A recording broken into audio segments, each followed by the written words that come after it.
Welcome to Judicial Dollars and Cents, brought to you by Anders Virtual CFO Services team from all across the United States.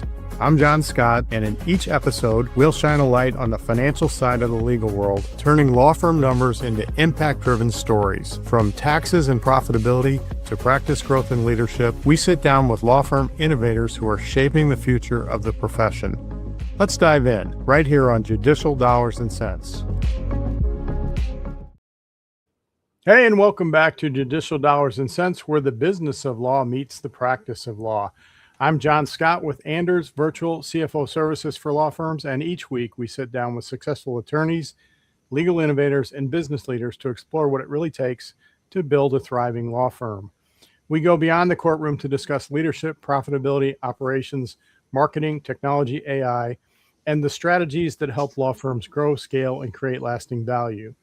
Whether you are a managing partner, an emerging firm leader, or someone passionate about the future of the legal profession, our goal is to provide practical insights that you can put to work immediately. Today, we are pleased to welcome Burke C. Brown III, managing attorney of Polaris Law Group. Burke is a Nebraska native who founded Polaris Law Group with the vision of creating a law firm that would serve clients with compassion, accessibility, and exceptional legal advocacy. Since opening the firm, Polaris has grown into a multi-office practice serving clients throughout Nebraska and beyond in immigration, criminal defense, personal injury matters. The firm has offices in Lincoln, Omaha, Columbus, and Chicago, and has built a diverse, multilingual team focused on making legal services accessible to clients from many different backgrounds. Burke is a graduate of the University of Nebraska-Lincoln before earning his law degree from the University of Nebraska College of Law. During school, he represented clients through the university's immigration clinic, earning both the Cali Excellence of the Future Award and the Pat Geese Memorial Award for his work in immigration law. He has since been recognized as a Super Lawyer Rising Star and a member of the National Trial Lawyers Top 40 Under 40. Burke, welcome to Judicial Dollars and Cents. Hey, thanks for having me, John. You make me sound a lot cooler than I am, so thanks for that. Well, that's my job. You're welcome. I'm just a good old boy from here in Nebraska. So, well, and I'm a good old boy from, I think if you grow up in a rural area, you want to go to the city, right? I grew up in the city, and my wife and I bought a place in northern central Missouri, and we love to go there. So it's kind of what you grew up with, you don't necessarily want. I want to hear about your origin story. How did you grow up from Nebraska to really go into immigration law and a lot of other diverse areas of the law in building this firm? Yeah, so I guess maybe it's a little different than how a lot of attorneys get through law school, decide that they want to practice law. So I grew up in probably a family farm that we would say was probably more on the failing side of a family farm. I had my parents split. One became a teacher.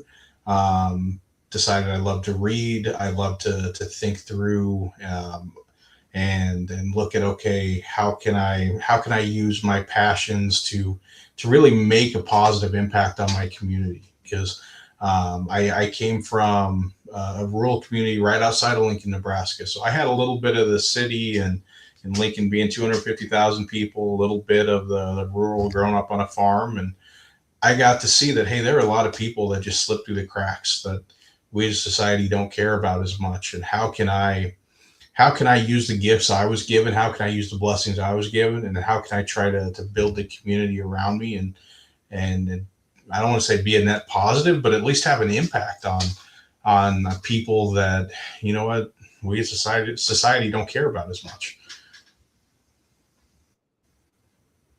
So your farm didn't have the combine with GPS where you could balance your checkbook while it was doing its thing in the field?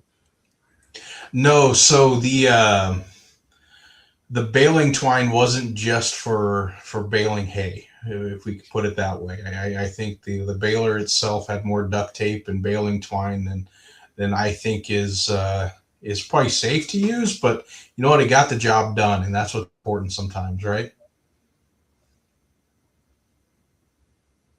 That's right. Hey, so when you started your firm and you decided that you wanted to grow and scale it, what was the the light bulb moment where, and what action did you have to take to run it like a business rather than just practicing law? Yeah. So when I started my firm, I started as a true solo, right? I was living in Columbus, Nebraska. I was living at um, a community that had a huge need in the community. I have a passion for helping people, partially due to marrying into a Ukrainian family. I saw the struggles they had to go through, both in the Soviet Union and then being able to just achieve the safety and the American dream, being able to come to the United States, build businesses, build a life and safety for your kids, and that really resonated with me. And I wanted to be able to create that American dream, that final positive story for people in our community. And there wasn't anyone in the central Nebraska area that was one doing really great work in immigration, but two also taking this great work and applying it to the criminal justice system, where the criminal defense attorneys didn't know the immigration consequences, and people would come to me when it was too late. I figured, okay, there's a need here. How can I step out, fill this need? And what you find out is when you do really good work, you help people out, you care about your clients, all of a sudden that one client turns into a referral to one of their friends. And then all of a sudden you're talking in a church, and then you've got 15 people knocking on your door. You can't carry 18 cases at once. So you bring someone else in. And then if you focus on hiring the right people that have the same mindset and the same willingness to go out and do that extra step, being able to go out and go into the community and tell people, hey, we actually care about what happens to you beyond signing the check to make you a client. We care about what happens after. Um, Good things happen. That's how we built up from just me on a Tuesday morning hanging my shingle with creating a website to here we are 6.5 years later with 14 team members and spread across 3 states. You never quite know what life's going to take, but we've built this up pretty grassroots style by saying, okay, how can we go out and make an impact on the community? And our communities made a big impact on us.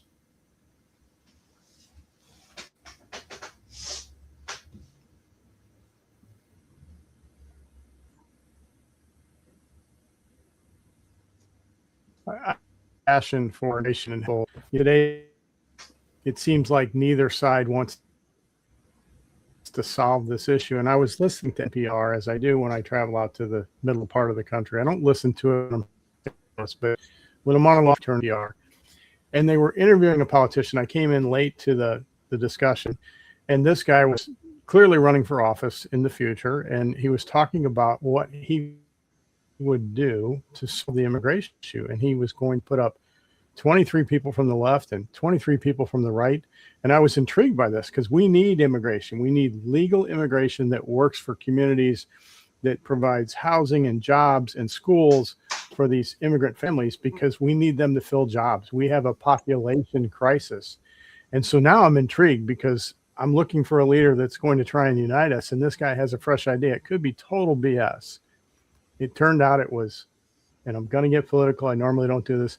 It was Rahm Emanuel. And I'm like, wow, that's refreshing. I know that the reputation from Chicago, Illinois could have a taint to it, but he at least has a refreshing idea that I might be able to get behind. So I'm going to get off my political soapbox and move forward here. You know, one of the things we work with at Anders VCFO for law firms is helping firms build systems that allow them to grow without creating chaos. So what kind of processes have you put in place regarding intake or standardization of the work product? What's made the biggest difference in how you handle workflow? Yeah. So to just touch base quickly on what you said earlier, at some point we lost the fact that people are people and we need to be treating people like people.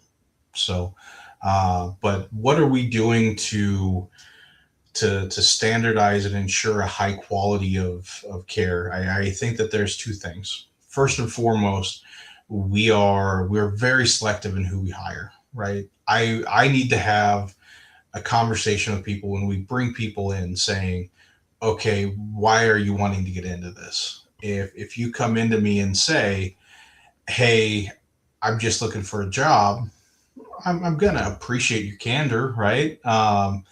But I want to have someone with a little bit of fire in their belly. I want someone that this case is going to mean something to them, not just on the immigration side, but look at it on the personal injury side, right? We have people come to us in their worst days.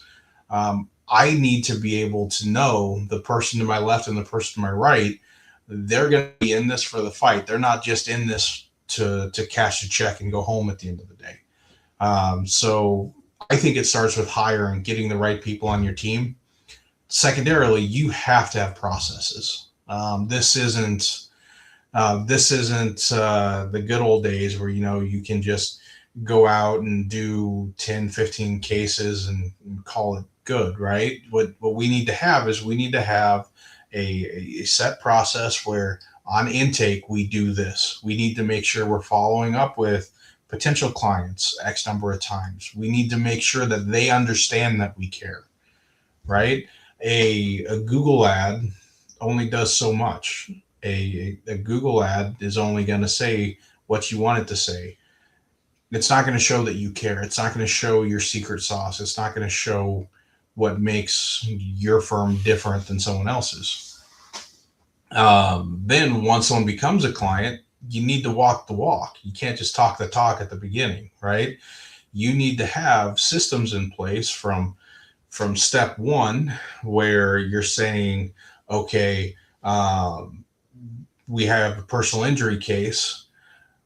We're not just going to drop you off and say, okay, go get your car fixed yourself, go treat whatever you feel needs treated. We're going to walk beside you and actually have a list of contacts that we can put them in place with, so we can ensure they're getting healthy, that they're getting taken care of.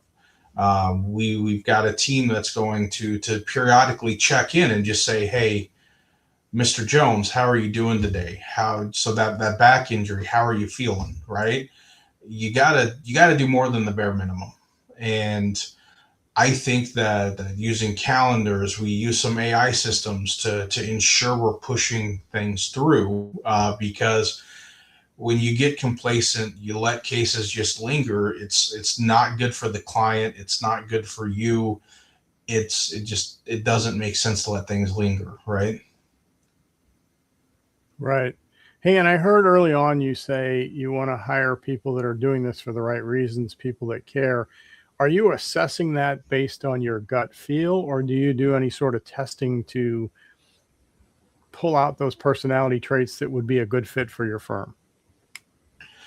So we don't have any formal measurements that we're using, right?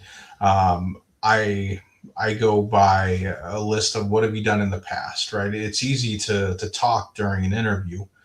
It's a lot harder to show volunteer hours. It's a lot harder to make up a why, right? You've got to be able to show, okay, this is what I've actually done in the past to walk the walk, more or less. Some people is this going to be their first opportunity to show that, you know what, I can get in and I can advocate for these people? Sure. So some of it's going to be a gut feeling, but if I've got someone that's saying that they really care about their community and they've done no community service, they're not on any boards, they haven't volunteered anywhere, and it makes you question, okay, do you care about your community, or do you want to make it seem like you care about your community? You know what I mean? Right. Even that first year law student, or that law student that just graduated, they're going to have some volunteer service in their background that'll tell you they're walking the walk and not just BSing it. Exactly. So hey, let's talk. Oh, go ahead, John. Go ahead. Yeah, I was going to say, one of my let's spend favorite a few hires minutes that we've about had. She started and she said, hey, I really care deeply about my Iraqi community here in Nebraska. And I said, okay, so what have you done for them? And she had a list of 4 or 5 different organizations she's volunteered for, and she showed how she's used her skills and her abilities from law school to actually help those people. That's been one of my favorite hires we've had, and she showed that she cares about these people, and she's lived it every moment since we hired her. That's awesome. Some of our politicians walk the walk and some actually do things, but a banker called me, and there was an Iranian student here in St. Louis, and we're the world capital of chess. Okay, we have the Chess Hall of Fame here. We have a lot of chess grandmasters here, and that was due to a philanthropist who made a lot of money and decided he wanted to emphasize chess in young people. So this young lady was at St. Louis University. She was going to med school the next year in Kentucky, but she made a little bit of money teaching chess in the Central West End. And because she was a grandmaster, and because she didn't follow all the protocols that the Iranian religious government thought she should, her parents, who were still in Iran, were at risk. And she wanted her parents to be able to come here for graduation and then apply for asylum. And she couldn't get anywhere. So we started calling politicians, and people that you would think would be responsive to this weren't necessarily responsive to it. Now, I think she did eventually get them here. Whether or not they got asylum, I have no idea. But it's just frustrating when you call a representative or a senator and, say, here's something that, you could actually do some good and get some good press, and they don't act on it. So when we talk about running your business on a day-to-day and monthly basis, what kind of data do you look at? What KPIs do you look at to help you sleep at night? Yeah, so I think we're probably a little more tech forward. We're probably a little more stringent on following through on KPIs. So we have a full intake team. So I need to see, I break it into separate departments at my firm, right? So part of this is that we want to make sure, one, we're doing great work for our clients, but two, I also got to make sure I'm taking care of my team, right? If the bucket's empty, I can't pour out to my team. So we start at our intake team. I've got a team of 3 that every time a call comes in, a website message, a website form link, whatever this may be, anytime that comes in, I need someone to be responding. If it's a phone call, I want it answered within 3 rings. If it's a website message, I want it to be within 5 minutes of responding every time. And then we have a gentleman that, to be blunt, he's probably a genius. We haven't had him tested, but I think he should, right? He's built out our entire intake system. We left Clio for the system he built because he's willing to build whatever we want him to build. He's coded it from the ground up. It's incredible. Wow.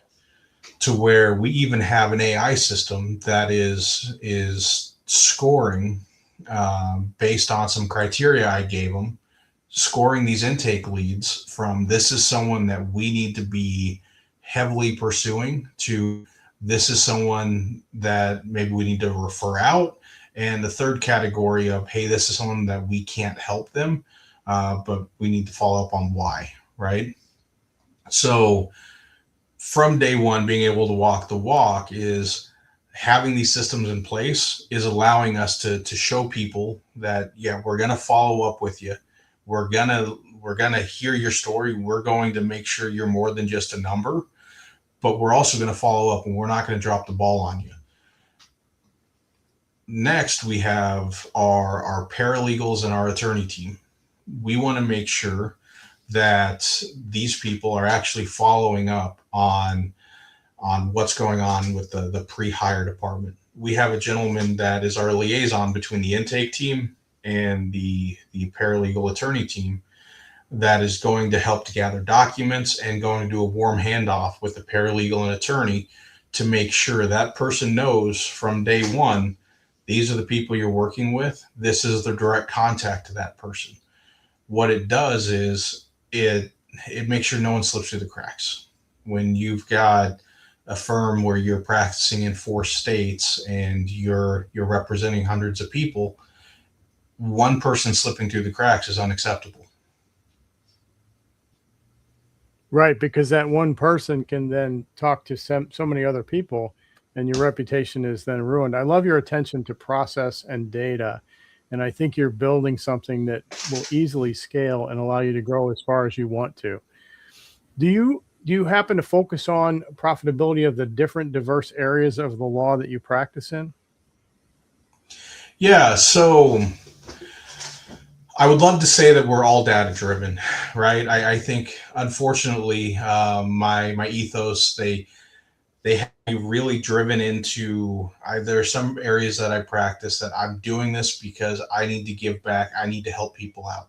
So we have two main areas of the law we practice. We do immigration and not criminal defense. I apologize. Personal injury. Uh, we used to do criminal defense primarily. With our immigration section, right? Last year, let's call it 2025, was a great year. They really um, we made some great inroads. We made some great headway, and we used a lot of those proceeds to, in turn, fund our personal injury development. Right. This year, things have switched. As you talked about earlier, there's a lot of political pressure in the immigration system. Right. Whereas the immigration system might not be profitable this very minute, you know what? They carried the personal injury firm last year. This year, the personal injury firm's carrying the immigration firm. It is what it is, right? By diversifying, building both of these out, what we've been able to do is we've been able to build maybe um, two trains on two separate tracks that are able to help each other move along, right? Rather than just build completely separate departments. We're able to build two departments that can help push each other along. Um, and what you also see is when you're building a firm. So we're going to have some law firm owners listening to the podcast. Uh, you need to make sure that the practice areas you practice, you don't want to be boiling the ocean. You can't be practicing everything. You gotta have a niche on what you do, and you got to be able to practice that area really well. In our situation, immigration, personal injury, and then to a lesser extent criminal defense, that we still do some high level criminal defense. These things all match because one, we're helping people that generally society said we don't care about these people as much. Two, we are finding areas that they mesh well to where an immigration client might need a personal injury attorney down the road, right? These are things that we can help. I don't want to say cross sell, but one department can help the other, and that's what we've seen in the last 6 years is they're very complementary of each other. Well, and you're so right. I mean, immigration was the hot topic, and then it's fallen off due to the political pressure.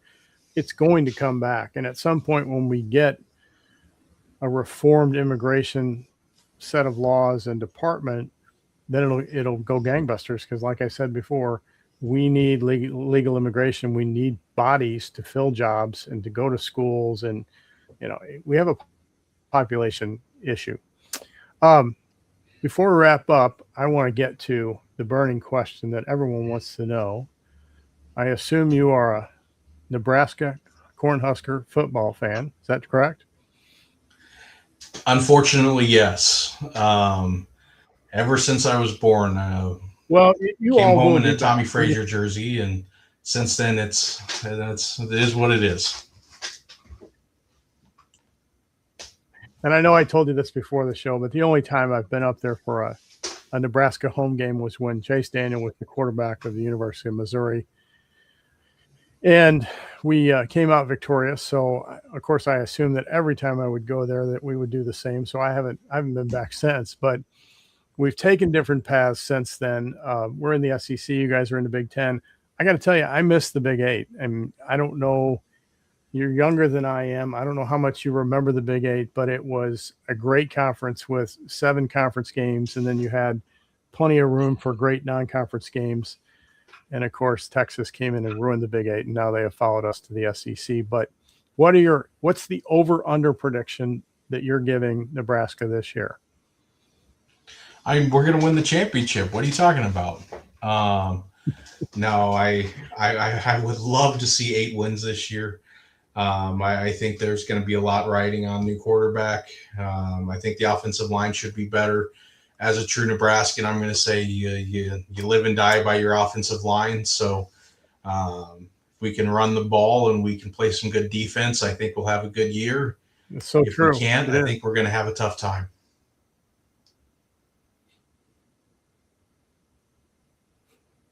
You can't tell I played offensive line in the past, can you? How can folks get a hold of you and your firm? Yeah, so reach out to me on LinkedIn. I don't disagree with you. If you don't have a line, you could have the best back in the world, but they need protection. I mean, Sam Bradford coming out of Oklahoma was drafted by the Rams when they were still here in St. Louis, and we ruined him because he didn't have a line. Yeah, you got to have a good offensive line. You got to have those big horses defense up front to protect them. Absolutely. Yeah, so people can reach out on LinkedIn. How can folks get a hold of you and your firm? So to reach me directly, LinkedIn is going to be a great opportunity. I try to listen and I try to answer as quickly as possible on LinkedIn. Go to www.polarislawyers.com. The reason why we're Polaris is the North Star. We're trying to guide people through. We're trying to help people navigate the legal system. Reach out. Our intake team is going to take care of you. If you've got a client that needs help with personal injury in Nebraska or Colorado, Mississippi, or California, we're going to take care of your client. We're going to make sure you're taken care of. If you've got a client that has immigration concerns nationwide, reach out to us. We're going to make sure your person's taken care of. That at minimum, we're going to listen to their story. We're going to give them a fighting chance, and we're going to make sure you're taken care of as well. And John, thank you for having me. This was a great experience. I'm glad you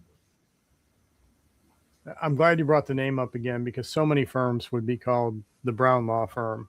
And I love the fact that you picked Polaris, and the reason you picked it. It's not about your ego. It's about building a firm that can help people and be expanded. So Burke, thank you again for joining us. And thank you all for listening to Judicial Dollars and Cents, where the business of law meets the practice of law. If you enjoyed today's episode, please like, follow, and subscribe wherever you listen to podcasts. Our mission is simple: to help law firm owners build a stronger business, develop exceptional client experiences, and create firms that thrive for generations. Again, I'm John Scott with Anders Virtual CFO Services for Law Firms. We'll see you next time on Judicial Dollars and Cents. Thanks for joining us on Judicial Dollars and Cents, presented by Anders Virtual CFO Services. If you found value in today's conversation, be sure to follow or subscribe wherever you get your podcast. To learn more about how Anders helps law firms strengthen their financial foundations and drive growth, visit anderscpa.com. Until next time, keep making smart decisions that make perfect sense.